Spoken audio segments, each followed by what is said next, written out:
So hello everyone, in this video I am going to explain you the topic replication. So without wasting our time, let's get started. Okay, तो पहले ये समझ लो कि replication होता क्या है। जब हम डीएनए से डीएनए बनाते हैं तो इसी प्रोसेस को हम रेप्लिकेशन कहते हैं। अब इसके कुछ स्टेप्स हैं वो समझ लो। पहला स्टेप है इनिशिएशन। इनिशिएशन मींस कि डीएनए में रेप्लिकेशन ऐसे ही कहीं से स्टार्ट नहीं हो जाता, वो एक प्रिसाइज लोकेशन से स्टार्ट होता है जिसे हम बोलते हैं ORIC, यानी ओरिजिन ऑफ रेप्लिकेशन से हमारा रेप्लिकेशन स्टार्ट होता है।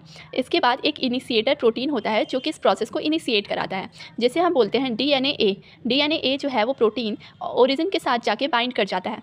फिर एक एंजाइम की एंट्री होती है हेलिकेज की। हेलिकेज को हम DNA-B कहते हैं। ये डीएनए को अनवाइंड करता है।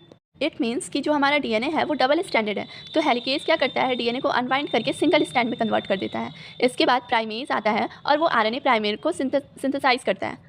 इसके बाद एलोंगेनेशन की बात करते हैं। तो डीएनए पॉलीमरेज थर्ड जो है वो न्यूक्लियोटाइड को ऐड करना स्टार्ट कर देता है 5 प्राइम टू 3 प्राइम डायरेक्शन में, जिसकी वजह से लीडिंग और लैगिंग स्ट्रैंड जो है वो सिंथेसाइज होता है।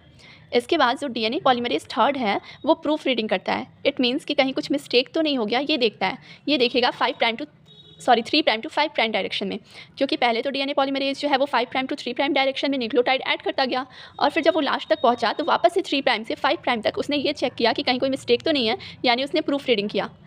इसके बाद प्राइमर को रिमूव कर दिया जाता है। जो डीएनए पॉलीमरेज फर्स्ट है वो रिमूव करता है आरएनए प्राइमर को, और रिमूव करने के बाद जो गैप आता है उसे फिल भी कर देता है। ठीक है।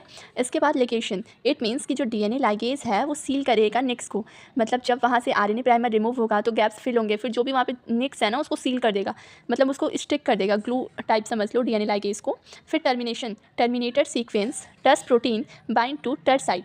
तो means Tus protein bind to Tus site. It means कि टच प्रोटीन बाइंड कर जाएगा टर्मिनेटर साइट्स पे, और यहाँ पे ये प्रोसेस टर्मिनेट होगा। इट मीन्स एंड होगा। आई होप आपको प्रोकैरियोट्स में रेप्लिकेशन समझ में आया होगा।